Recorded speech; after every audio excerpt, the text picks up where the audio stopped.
As Bradshaw left, the lawyer looked at his watch. "And now, Poole," he said, "let us stand ready by the door." He took up the kitchen poker. Poole lifted a large axe, and they went into the yard.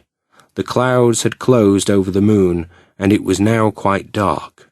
When they came to the foot of the laboratory steps, they sat down silently to wait.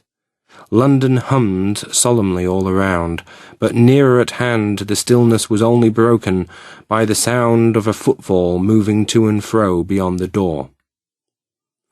"So it will walk all day, sir," whispered Poole, "and most of the night, too. Listen carefully, sir, and tell me, is that the doctor's step?" The steps fell lightly and oddly. They were very different indeed from the heavy tread of Henry Jekyll. Mr. Utterson shook his head sadly, then the pair just sat and listened to the steps going up and down. The 10 minutes drew to an end. Mr. Utterson lifted a finger.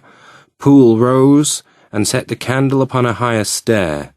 They hesitated a moment longer, listening to that patient footfall still going up and down in the quiet night. "Jekyll!" cried Utterson in a loud voice.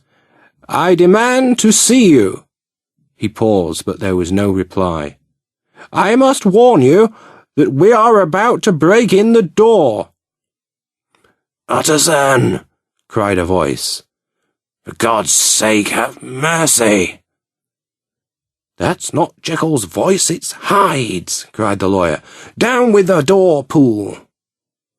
Poole swung the axe over his shoulder. The blow shook the building, and the door seemed to jump against the lock.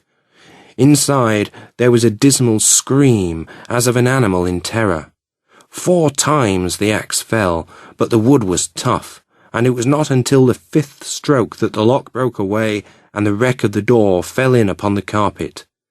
In the sudden quiet, the two stood still, their hearts beating fast and loud, and stared into the laboratory. Nothing moved in there. Mr. Utterson took a deep breath and stepped into the room, moved forward, and came to a dead stop, a little cry breaking from his lips. Right in the middle of the room there lay the body of a man, his face to the floor. Mr. Utterson signed for Poole to follow him. They drew near, turned it on its back, and saw the face of Edward Hyde.